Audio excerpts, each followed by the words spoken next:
Ngoma, ville située à l'est de la République démocratique du Congo dans la province du Nord Kivu.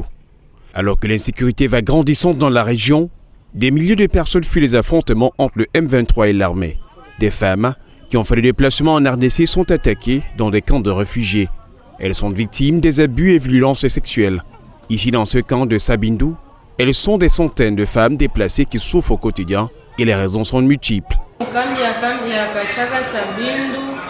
Dans ce camp de Sabindu, nous souffrons depuis environ 1 an de ne pas avoir accès aux rations du PEM ou d'autres organisations humanitaires. C'est pourquoi nous sommes confrontés à des problèmes différents.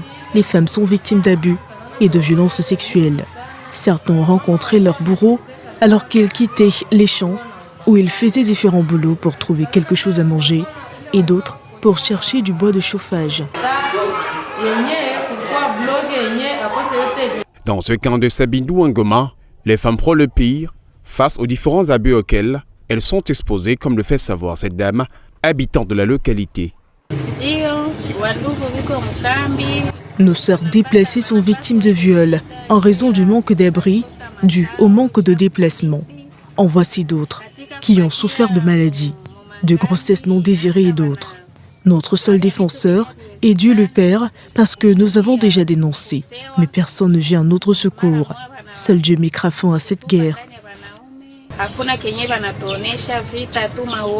Une situation qui préoccupe les associations des droits humains.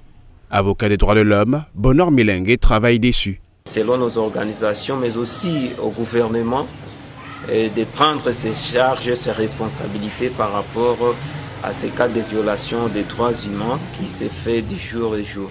L'homme de droit déplore le fait que la situation prenne la forme d'une crise du fait de l'inaction des autorités et plaide pour ce faire auprès de la communauté internationale. Au niveau local, au niveau national, peut-être c'est le chaos ou bien c'est presque l'échec parce qu'on plaide chaque jour, on a des rapports écrits chaque jour, remontés à la hiérarchie, mais toujours on ne trouve pas de solution.